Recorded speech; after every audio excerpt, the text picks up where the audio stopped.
क्या आपको याद है आपने पहली बार चोरी कब की थी? शायद हाँ, शायद ना, पर आपको वो दिन ज़रूर याद रहेगा जिस दिन आपके छोटे से बच्चे ने पहली बार आपसे कुछ छुपाया होगा। रिसर्चर्स हमें बताते हैं कि 7 से 10 साल की उम्र में बच्चे अक्सर सोच समझकर झूठ बोलना या चोरी जैसी हरकतें करते हैं। ये उनके लिए बस एक खेल जैसा होता है, लेकिन माता पिता के लिए ये एक बड़ा झटका होता है। उस वक्त हमारा गुस्सा हमें कहता है सजा दो, ताकि दोबारा हिम्मत ना करे। और जानते हैं ये गुस्सा क्यों आता है? क्योंकि जब भी ऐसा होता है हमें लगता है कि शायद हमारी परवरिश में कहीं कोई कमी रह गई है। पर सच क्या है आप जानते हैं? सच ये है कि ऐसे पलों में ही हमारी प्रतिक्रिया ये तय करती है कि बच्चों को हम कैसी परवरिश दे रहे हैं। गुस्सा तो आएगा, डिसअपॉइंटमेंट भी आएगा, पर उस वक्त हम जो भी करेंगे वही बच्चे के दिल पर हमेशा के लिए छप जाएगा। आइए एक छोटी सी कहानी के जरिए जानते हैं उस वक्त एक पिता ने क्या किया जब उसकी बच्ची ने चोरी की। वैसे तो रोज मेरी बेटी स्कूल वैन से घर आती थी, पर क्योंकि उस दिन स्कूल में कल्चरल इवेंट ऑर्गेनाइज किया गया था तो मैंने सोचा क्यों ना इवेंट खत्म होने के बाद बच्ची को जल्दी घर ले आया जाए। समय से खाना खाकर थोड़ा आराम कर लेगी। थोड़ी देर बाद मैं उसके स्कूल पहुंचा, देखा कि इवेंट बस खत्म होने ही वाला है, तो मैं वहीं गेस्ट्स के लिए लगाए गए चेयर्स में से एक में बैठ गया। अच्छा माहौल था, सब लोग एंजॉय कर रहे थे। मैं इधर उधर देख रहा था, अपनी बच्ची को ढूंढ रहा था। तभी मेरी नज़र मेरी बच्ची के क्लास टीचर पर पड़ी। सोचा अच्छा मौका है, क्यों ना उनसे बात की जाए, बच्ची का फीडबैक भी ले लूँगा। तो मैं उनके पास गया, खुद को इंट्रोड्यूस किया और बातें शुरू हो गई। अच्छा फीडबैक मिला मुझे मेरी बच्ची का, पर टीचर ने एक बात भी कही। उन्होंने कहा आपकी बेटी स्कूल में पैसे लेकर आती है, मैंने मना किया है, आप लोग भी उसे पैसे मत दीजिए, अभी वो छोटी है। उनकी इस बात से मैं चौंक गया, क्योंकि इसके बारे में न तो मुझे कुछ पता था और न ही मेरी पत्नी को। पर मैंने ज़्यादा रिएक्ट नहीं किया। मैंने उनसे कहा कि मैं ख्याल रखूंगा इस बात का, और उनसे रिक्वेस्ट की कि इवेंट खत्म होने के बाद बेटी को मेरे पास भेज दे। उन्होंने ठीक है कहा और वो चली गई।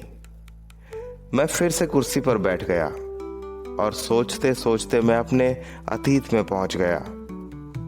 मुझे आज भी याद है, जब भी मैं कोई गलती करता था मुझे बहुत मार पड़ती थी।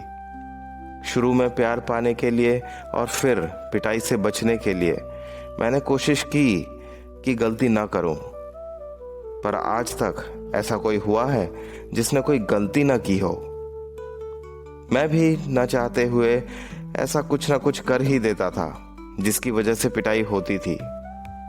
और एक वक्त ऐसा भी आया जब मैं जानबूझकर गलत काम करता था, क्योंकि मैं जानता था मैं चाहूं या ना चाहूं पिटाई तो होनी ही है। उस पिटाई ने मुझे बाहर से तो मजबूत बनाया, लेकिन अंदर ही अंदर मैं बहुत अकेला महसूस करता था।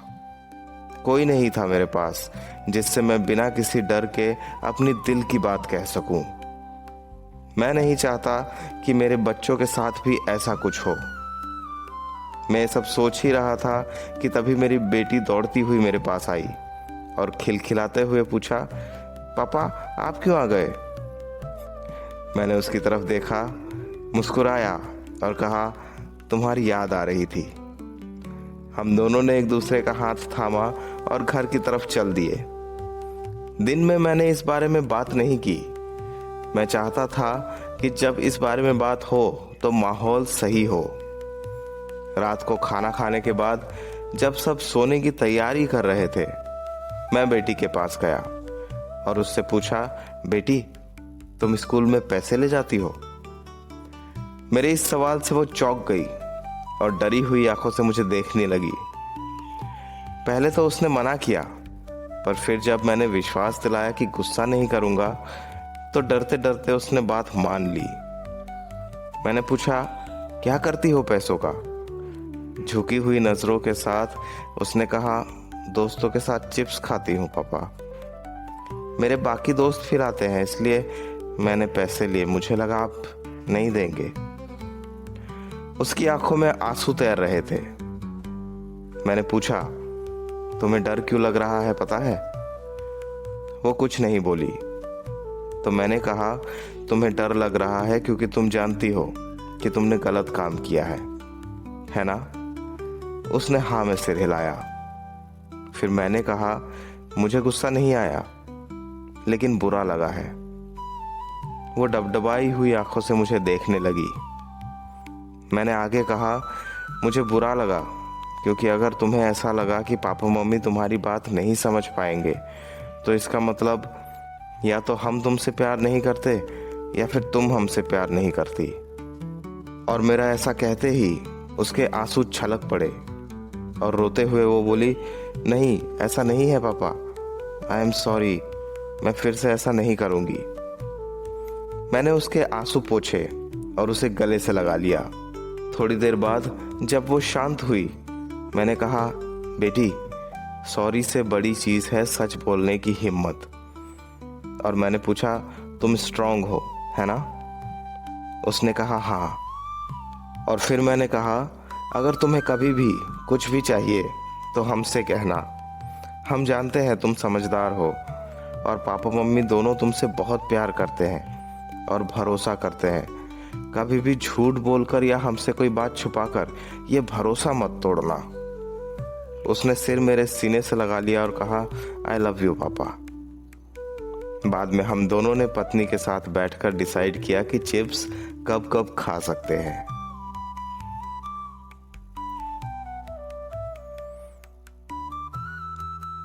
तो अगर हम चाहते हैं कि हमारे बच्चे ईमानदार और सच्चे इंसान बने, चलिए उन्हें ये विश्वास दिलाएं कि घर वो जगह है जहां सच बोलने पर डांट नहीं, समझ और सहारा मिलता है।